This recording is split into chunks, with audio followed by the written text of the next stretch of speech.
여러분, 한때 인류가 바이러스 앞에서 정말 속수무책이었던 시절이 있었어요. 그런데 단 하나의 과학적 발견이 이 모든 판도를 완전히 뒤집어 놓습니다. 오늘 바로 그 드라마 같은 순간으로 한번 들어가 보시죠. 자, 때는 1950년대입니다. 이때는 뭐랄까 의학의 황금기처럼 보였어요. 항생제라는 엄청난 무기가 있었으니까요. 박테리아는 그야말로 정복 대상이었죠. 그런데 진짜 이상한 일이 벌어집니다.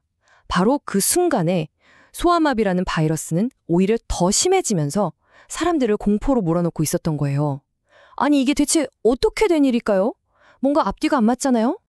그러니까 20세기 중반 이 눈에 보이지 않는 미생물과의 전쟁터는요, 상황이 정말 극과 극이었습니다.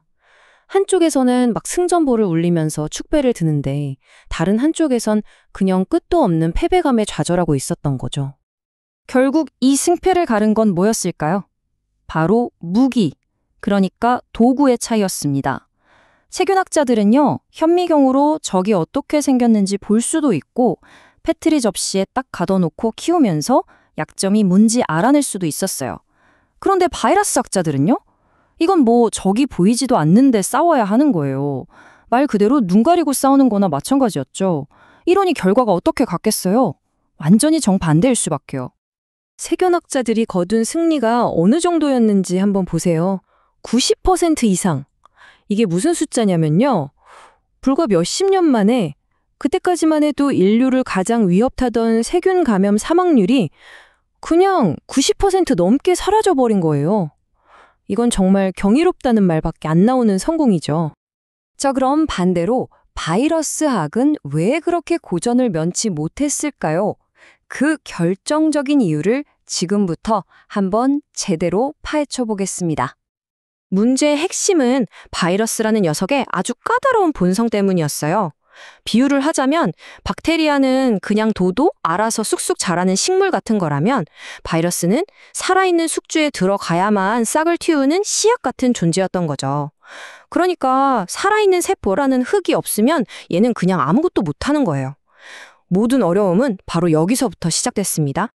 그러다 보니 바이러스 학자들이 쓸 수 있는 방법이라는 게 참 정말 느리고 돈은 돈대로 들고 심지어 부정확하기까지 한 그런 방법밖에 없었어요. 일단 살아있는 동물한테 바이러스를 주입해요. 그리고 그 동물이 아플 때까지 기다렸다가 반응을 보고 아, 이 바이러스는 이런 놈인가 보다 하고 추측하는 거죠. 생각만 해도 정말 답답한 방식이죠. 그런데 이 방법에는요, 아주 치명적인 구멍이 있었습니다. 만약에 말이죠, 바이러스가 오직 인간한테만 감염되는 놈이라면 어떡하죠? 실험동물은 아무리 주입해도 멀쩡한데 그럼 뭐 연구 자체가 시작도 못하는 거잖아요. 그리고 당시에 인류를 그야말로 공포에 떨게 했던 소아마비 바이러스가 바로 그런 놈이었습니다. 자, 이렇게 소아마비 연구는 완전히 막다른 길에 다다른 것처럼 보였어요. 그런데요, 과학자들의 발목을 잡았던 건 이 까다로운 바이러스뿐만이 아니었습니다. 어쩌면 더 큰 장벽은 바로 그들 머릿속에 아주 깊숙이 박혀있던 하나의 강력한 믿음, 즉 도그마였어요. 이 모든 이야기의 시작은 1936년에 있었던 한 실험으로 거슬러 올라갑니다. 이 실험에서 어떤 결과가 나왔냐면 소아마비 바이러스는 오직 신경세포에서만 자란다는 결론이 나온 거예요. 그리고 이게 아주 강력한 도그마가 되어버렸죠. 근데 진짜 문제는 뭐였냐면요. 하필이면 그 신경조직이라는 게 우리 몸에서 배양하기가 제일 까다로운 조직 중 하나였다는 겁니다. 결국 과학자들은 신경세포에서만 자란다고 스스로 결론 내리고는 근데 신경세포는 연구하기가 너무 어렵다며 스스로 판 무덤에 갇혀버린 꼴이 된 거죠. 당시 기록을 보면 이런 문장이 나와요. 전반적인 체념은 쉽게 이해할 수 있었다. 이 한 문장이 당시 과학계의 분위기를 정말 잘 보여주죠. 그러니까 당대 최고의 과학자들조차도 아, 이건 우리가 어떻게 할 수 있는 문제가 아니다 라면서 사실상 두 손 두 발 다 들고 있었던 겁니다. 그런데 바로 그때 모두가 포기했던 바로 그 순간에 이 이야기의 흐름을 완전히 바꿀 주인공들이 등장합니다. 바로 존 앤더스, 토마스 웰러, 그리고 프레더릭 로빈스, 이 세 명의 연구팀이었죠. 1942년 보스턴에 있던 이 연구팀이 다른 사람들이 보기에는 정말 무모하게 짝이 없는 결정을 내립니다.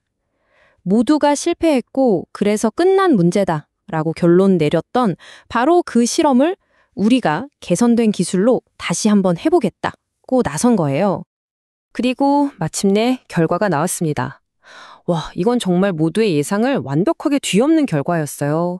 소아마비 바이러스가 신경 조직뿐만 아니라 피부, 근육, 심지어 장 조직 같은 전혀 상관없어 보이던 조직에서도 너무나 잘 자라는 게 확인된 겁니다. 수십 년 동안 과학계를 꽉 붙들고 있던 그 단단한 믿음이 바로 이 순간 와르르 무너져 내린 거죠. 결론은 간단했습니다. 그 도그마가 틀렸던 겁니다. 바이러스는 배양하기 까다로운 신경 조직이 아니라 아주 흔하고 키우기 쉬운 조직에서도 똑같이 잘 자랐던 거예요.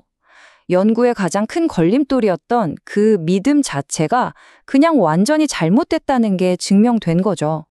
이 발견이 왜 그렇게 혁명적이었냐면요. 단순히 우리가 틀렸었네 에서 끝난 게 아니었기 때문이에요. 이건 바이러스 학자들 손에 아주 실용적이고 강력한 새로운 무기를 쥐어준 거나 마찬가지였습니다.